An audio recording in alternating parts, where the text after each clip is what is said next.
Recuerda que el pastor Héctor Quiñones en Conexión Espiritual, mirando en el día de hoy la lectura titulada Buscando soborno y favor en Hechos capítulo 24 y capítulo 25. Señor, eres maravilloso, no hay otro como tú, te damos toda gloria y toda honra. Gracias por tu palabra. Gracias, Padre, por el recordatorio, Señor, y el énfasis en buscarte, en confiar en ti, en depender de ti, Padre, y en que nuestra fe se mantenga activa. Háblanos, Padre, a través de tu palabra y permite, Señor, que así mismo no nos distraigamos con la vida de tal manera, sino que nos olvidemos la importancia que tiene tener una relación íntima contigo. Háblanos a través de tu palabra en el nombre de Jesús. Amén. Y amén.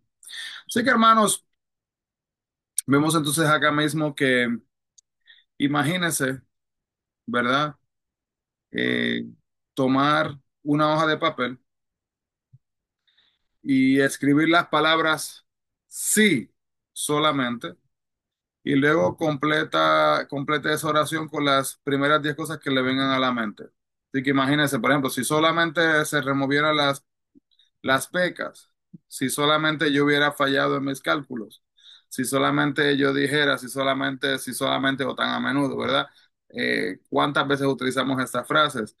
Pero miremos aquí, más de una vez, aplicando esto a la vida de Pablo, Pablo pudo encontrarse a sí mismo tentado a jugar el juego de si yo solamente no hubiera apelado a César, si solamente Agripa hubiera venido unos días antes, o si solamente Festo no hubiera andado con dilaciones, o si solamente yo no hubiera agitado la multitud. Pero fortalecido, hermanos, así mismo por la promesa de Dios en el capítulo 23 versículo 11 cuando se dice, ten ánimo. Pablo, pues, como has testificado de mí en Jerusalén, así es necesario que testifiques en Roma. Pablo vio cada desilusión como una cita divina para compartir el evangelio. Más bien que lamentarse sobre injusticia, Pablo vio sus cadenas como el recurso de Dios para penetrar los puestos más altos de la tierra con las buenas nuevas. Todo el mundo, hermanos, está ordenado y arreglado para parear y llenar las necesidades del pueblo de Dios. Tenemos dentro de nuestras manos la habilidad, hermanos, de poder alcanzar a muchos y muchas veces nos enfocamos en nosotros. Vemos acá entonces en la palabra de Dios que el capítulo 24:1 se muestran aquí cuando llegan los acusadores. Llegaron Ananías, el sumo sacerdote, Tértulo, el orador, y varios líderes judíos. Viajaron 95 kilómetros desde Jerusalén a Cesarea, el centro del gobierno romano, para presentar su falsa acusación en contra de Pablo. Recordemos que la acusación no era verdadera. Su plan de asesinato falló, como dice el capítulo 23, versículo 12 al 15, pero seguían persistiendo en querer matarlo. Sus intentos de asesinato fueron premeditados y persistentes. En el capítulo 24, versículo 2, podemos ver que a Tértulo lo escogieron como orador principal para presentar el caso delante del gobernador romano. Y él hizo entonces tres acusaciones específicas en contra de Pablo. La primera, que era una plaga y promotor de sediciones entre todos los judíos por todo el mundo. Número dos, que él era la cabecilla de una secta religiosa no reconocida que estaba en contra de la ley romana. Y número tres, que intentó profanar el templo. Los líderes religiosos esperaban que estas acusaciones persuadieran asimismo a Félix para ejecutar a Pablo y así mantener la paz en Palestina. Esta acusación de que Pablo era una plaga era un insulto para él. Se trataba de algo demasiado vago como para tomarse como una acusación legal. La secta de los nazarenos se refería a los cristianos, llamados así después de que Jesús dejó de residir en Nazaret. Entonces, en el capítulo 24:10 vemos que Tértulo y los líderes religiosos aparentaban tener un argumento sólido en contra de Pablo, pero este refutó su acusación punto por punto. Entonces, Pablo también pudo presentar el mensaje del evangelio a través de su defensa. Los acusadores fueron incapaces de presentar evidencias específicas que sustentaran sus acusaciones que le estaban haciendo generales. Por ejemplo, a Pablo lo acusaron de causar problemas entre los judíos en la provincia de Asia, en el capítulo 24, 18 y 19, pero estos no estaban presentes para confirmarlo. Este es otro ejemplo que Pablo usaba cada oportunidad que tenía para testificar de Cristo, como dice el capítulo 24, del 14 al 24. Entonces hacía ya 6 años que Félix era el gobernador y sin duda tenía información acerca de los cristianos. Recuerden que los cristianos en ese momento no se llamaban cristianos, sino que se le llamaban los, ¿se acuerdan? Los cristianos no se llamaban cristianos en ese momento, se llamaban los del camino. Muy bien los que se acordaron, los del camino. Era un asunto de la conversación entre los líderes romanos. Entonces, la forma de vida pacífica de los cristianos mostraba a los romanos que los cristianos no iban por el mundo procurando armar desórdenes. La conversación de Pablo con Félix llegó a ser tan personal que este último se sintió convencido. Félix, como Herodes, Antipas, Marcos 6, 17 y 18, él tomó la mujer, asimismo, de otro hombre. Las palabras de Pablo fueron interesantes hasta que se enfocaron en el tema de la justicia y del dominio propio y del juicio venidero. Dos temas, hermanos, que son bien importantes para nosotros. Muchas personas se sentirán muy felices al hablar acerca del Evangelio, siempre y cuando no se inmiscuyan en su vida personal. Cuando esto suceda, algunos se resistirán o irán, ¿verdad? Qué bonito es hablar quizás de un tema y de otro tema de la Biblia, pero cuando hablamos de algo que también nosotros tenemos una dificultad con ese tema, hay personas que huyen de esto. Pero así es el Evangelio, poder de Dios que cambia vidas. El Evangelio no es eficaz hasta que los principios y la doctrina no cambien la vida del individuo. Cuando alguien resiste o huye de su testimonio, sin duda, ¿verdad? Quizás, ¿verdad? Nosotros hemos tenido éxito en llegar a la persona, pero, ¿verdad? Pero cuando le presentamos el Evangelio, ellos están dispuestos a aceptarle. Félix fue destituido y enviado a Roma y Porcio Festo asumió el cargo de gobernador a finales del 59 o principios del 60. Fue más justo que Félix, quien mantuvo a Pablo en prisión por 2 años, por un lado, con la esperanza de que éste intentara sobornarlo, por otro lado. Quería mantener a los judíos contentos al dejar a Pablo a sí mismo en la cárcel.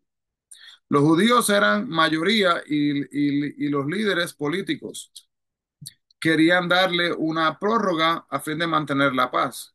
Al parecer, Pablo originaba problemas en contra de los judíos por donde iba. Al dejarlo en prisión, Félix dejó su cargo en buenas relaciones, asimismo, con los judíos. Entonces, en el capítulo 25 vemos del versículo 1 al 9 que a pesar de que pasaron 2 años, los líderes judíos aún procuraban matar a Pablo. Hablaron con Festo sobre Pablo y trataron también de convencerlo para que dilatara el juicio en Jerusalén. Así que tendrían tiempo para preparar algún tipo de trampa. Pero Dios y Pablo frustraron sus planes de nuevo. Cada ciudadano romano tenía el derecho de apelar al César. Esto no significaba que éste iba a escuchar el caso, pero debía de tratarse aunque sea en los tribunales superiores del imperio. Entonces Festo vio la apelación de Pablo como el medio para enviarlo fuera del país y así calmar a los judíos. Pablo quería ir a Roma a predicar el evangelio, como dice Romanos capítulo 1 versículo 10, y sabía que su apelación le daría la oportunidad al fin y a cabo. Ir allí como prisionero era mejor que no ir. Entonces Pablo sabía que era inocente de los cargos que se levantaban en su contra y podía apelar al juicio del César. Conocía sus derechos como ciudadanos romanos y como persona inocente. Pablo cumplía sus responsabilidades como romano, de manera que tenía la oportunidad asimismo de pedir protección de parte de Roma. La buena reputación y la limpia conciencia vienen como resultado de andar con Dios y puede ayudarnos, hermanos, a permanecer no solo libres de la culpa ante Dios, sino también libres de reproches, hermanos, delante de lo que es el mundo. Capítulo 25, versículo 13, nos muestra que este que se menciona aquí es Herodes Agripa II, hijo de Herodes Agripa I y descendiente de Herodes el Grande.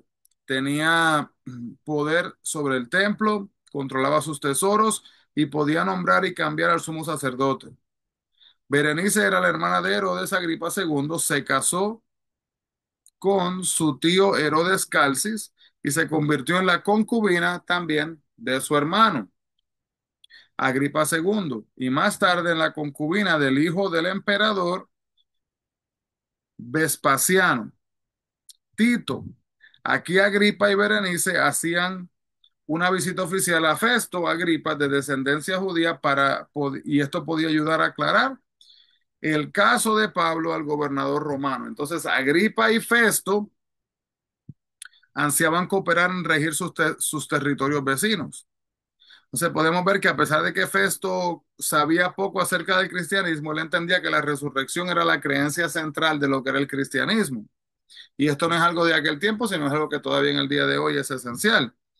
Pablo estaba en prisión, pero esto no le impedía hacer la mayoría de su cometido. Tribunos y principales hombres de la ciudad se encontraban en la sala del palacio con Agripa para oír este caso. Pablo vio esta nueva audiencia como otra oportunidad para presentar el evangelio. En lugar de quejarse de su situación presente, ¿verdad, hermano? Nosotros podemos también buscar aplicar en nuestras propias vidas. Vamos a ver dónde estamos y vamos a ver cómo podemos agradar y honrar a Dios. En vez de quejarnos, vamos a agradecerle, vamos a adorarlo y vamos a depender de Él. Amado Dios, gracias, Padre, por tu palabra, por el recordatorio y los recordatorios, Señor, de lo que esperas de nosotros. Te pedimos, Padre Jehová, que nunca miremos la situación ni la pongamos en un pedestal como si fuera más grande que tú. Que no pongamos límites a tu poder ni límites a tu autoridad. Guíanos, Señor, y ayúdanos, Espíritu Santo, danos discernimiento para que podamos caminar, asimismo mostrando, Padre, diariamente, Señor, que dependemos de ti, que podamos mirar hacia tu voluntad y vivir tomando decisiones que alineen nuestros pasos hacia este. En el nombre de Jesús pedimos esto, mi Dios. Amén y amén. Dios le bendiga grandemente a todos, hermanos. No se olviden, busquemos la presencia del Señor. Bendiciones.